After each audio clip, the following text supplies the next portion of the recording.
नमस्ते। हम आज बात करेंगे शशि यादव से, जो कि एमएलसी है, member of legislative council Bihar से।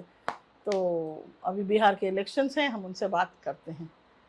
नमस्ते। नमस्कार आपको भी। थैंक यू कि आप हमारे शो में आए हैं। तो आप बताएं कि आप इस इलेक्शन में, असेंबली इलेक्शन में, आप लोग की पार्टी सीपीआई एमएल कितने सीट पे लड़ रही हैं? जी 20 सीट पे लड़ रही हैं। और महागठबंधन के इस बार आप लोग साथ में हैं, तो क्या आपको लगता है, थोड़ा सा बताइए, और किस मुद्दों पे आप जोर दे रहे हैं? देखिए, पार्टी 20 सीट पे जो महागठबंधन का पूरा समझौता हुआ है, तो सब उसमें कह लीजिए कि इस बार वीआईपी भी हम लोगों के साथ है। तो इस वजह से थोड़ा और भी सीट जो मिलना चाहिए था, मगर हुआ कि नहीं, सब लोग मिल करके। क्योंकि अभी जो बिहार की परिस्थिति है, ये इस परिस्थिति में एक अपोजिशन का मजबूत महागठबंधन वो सीट शेयरिंग में भी और तमाम मुद्दों पे बहुत ही मतलब आज की मतलब ज़रूरत है।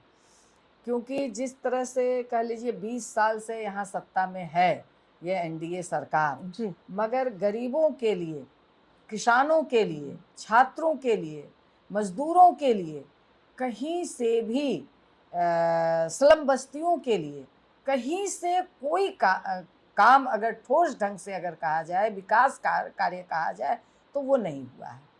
विकास कार्य एनडीए की सरकार का ये पैमाना है कि हमने कुछ पुल पुलिया बना दिया, जो कि आप अगर देख लीजिए तो पिछले पूरे बाढ़ और बरसात में करीब करीब 7, 8, 11 पुल बिहार में ध्वस्त हुए। जी। तो इनके विकास का पैमाना यह है कि कुछ पुल पुलिया बना दिया जाए, कुछ रोड बना दिया जाए। व्यक्ति का पर हेड इनकम कितना बढ़ा है, व्यक्ति के विकास कितने हुए हैं, इससे इस सरकार को मतलब नहीं है। जी। और अगर आप देखेंगे तो पलायन बड़े पैमाने पे है बिहार में। तो इस बार का चुनाव में ये पलायन हमारे लिए मुद्दा है। ये आज कह लीजिए कि सरकारी कर्मचारियों का मतलब एक तरह से ये आउटसोर्स कर दी ये सरकार, जी। जिसमें कि तमाम एनजीओ को घुसा दी है। जो डायरेक्ट बेनिफिट कर्मचारियों को मिलना चाहिए, वो डायरेक्ट बेनिफिट नहीं लेकर के बीच में जो ये एनजीओ आ जाती है, वो उसको बेनिफिट मिल जाता है।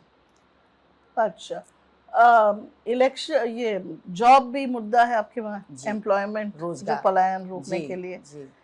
ओके, एक और चीज़ पूछना चाहती हूँ, जो कि मैंने अगेन कल पूछा था, तब पता चला कि ये जो लास्ट मिनट जो क्या बोलते हैं, नीतीश सरकार ने औरतों को, लेडीज़ को पैसे दिए और विधवा पेंशन बढ़ाई, उससे क्या असर पड़ेगा? उससे हमने तो ये जाना कि लोग बहुत खुश हैं, तो आप क्या सोचते हो? बिल्कुल, इनका एक, हम लोग इस बात को कह रहे हैं कि मतलब कानूनी तरीके से ये एक गैर कानूनी काम है।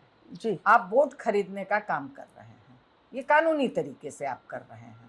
और हम लोगों ने तो, आप अगर गांव में जाएंगी, पता नहीं आपको ये कैसे मिला होगा, मगर आप गांव में जाएंगी तो आप देखेंगी कि बिहार का गांव आज लोन से बहुत ग्रसित हो गया। जी, ये मैंने जो कि आज से 20 साल 25 साल पहले ये स्थिति नहीं थी बिहार के गांव की महिलाओं की। महिलाएं आत्महत्या कर रही हैं। महिलाएं कह लीजिए कि अपना घर छोड़ करके, चाहे उसका एक छोटा सा एक कमरे का ही घर क्यों नहीं हो, वो छोड़ करके अपने परिवार के यहाँ भाग रही हैं, बाहर जा करके दर दर की ठोकरें खा रही हैं। और मतलब मनमाने तरीके से यहाँ माइक्रो फाइनेंस कंपनियां 30-30% सूद ले रही हैं। जी। आज बिहार की महिलाओं के लिए ये सबसे ज्वलंत मुद्दा है। वो लोग कह रही हैं कि इस 10,000 में हमारा क्या होगा, बल्कि 10,000 मिला तो माइक्रो फाइनेंस कंपनी मिलने से पहले उनके दरवाजे पे खड़ी थी कि वो पैसा मुझे चाहिए। जी। और इसलिए हम लोगों ने ये नारा दिया था कि 10,000 में दिया है इस चुनाव में, कि 10,000 में दम नहीं और कर्जा मुक्ति से कम नहीं।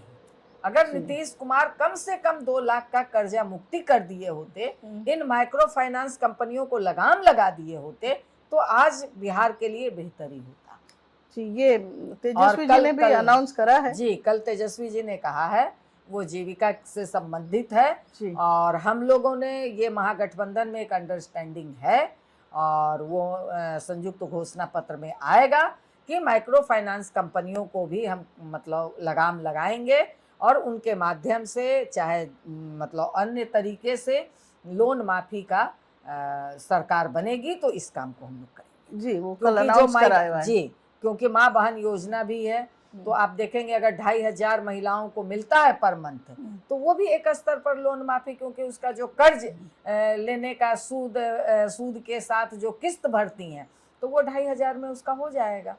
तो वो 1-2 साल अगर ये करके वो ये कर सकती हैं, तो इस दिशा में हम लोग बिहार को बचाने के लिए, बिहार की महिलाओं को बचाने के लिए, उनके सम्मान को बचाने के लिए, क्योंकि जो माइक्रो फाइनेंस कंपनियां, आप समझ सकती हैं, 12 बजे रात तक उनके दरवाजे पर बैठा रहता जी, है।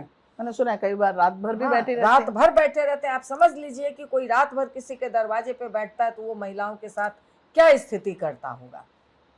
जिस सम्मान के लिए बिहार में हम लोगों ने लड़ाई लड़ी, हम लोगों ने पूरे बिहार में महिलाओं के सम्मान के लिए, हमारी ढेर सारी महिला नेता शहीद हो गईं, और आज बिहार में ये नीतीश सरकार ने महिलाओं की ये दुर्गति बना करके रख दी है। और बात करते हैं कि हम महिला सशक्तिकरण कर रहे हैं। एक तो चुनाव ही बहुत अफरा तफरी स्थिति में हो रही है, ये SIR के माध्यम से जिस तरह से पूरे बिहार को मतलब कह लीजिए कि पूरा उलझा दिया।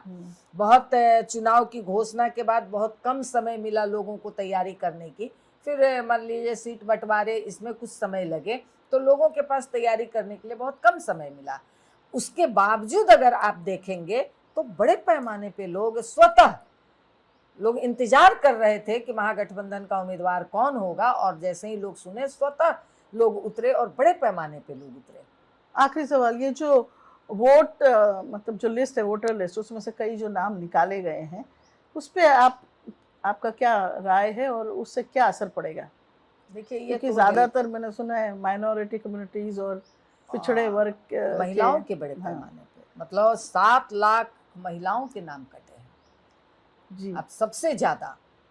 तो क्योंकि महिलाओं के साथ आप कह लीजिए कि वो अब अपने बाप के घर का लाए पहचान पत्र, बाप के घर का की सारी चीजें लेके आई, ये तो संभव नहीं है।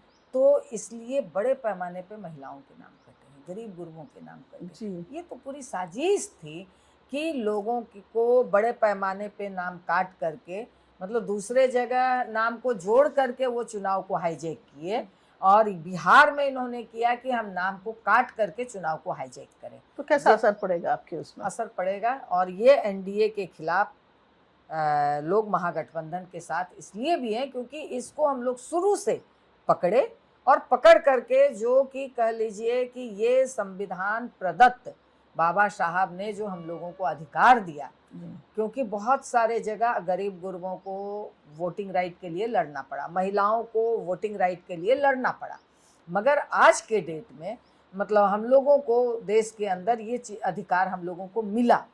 तो ये जो छीना गया हम लोगों से, तो कि अब सरकार चुनेगी वोटर को, इसके खिलाफ लोगों में भारी आक्रोश है। और ये चुनाव में परिलक्षित होगा। धन्यवाद, आपको शुभकामनाएं देते हैं, आपका इस बार इलेक्शन में अच्छा परिणाम रहे। Thank you. बिल्कुल, थैंक यू। आपने देखा कि किस तरह से शशि यादव जी ने हमें कई बातें बताई।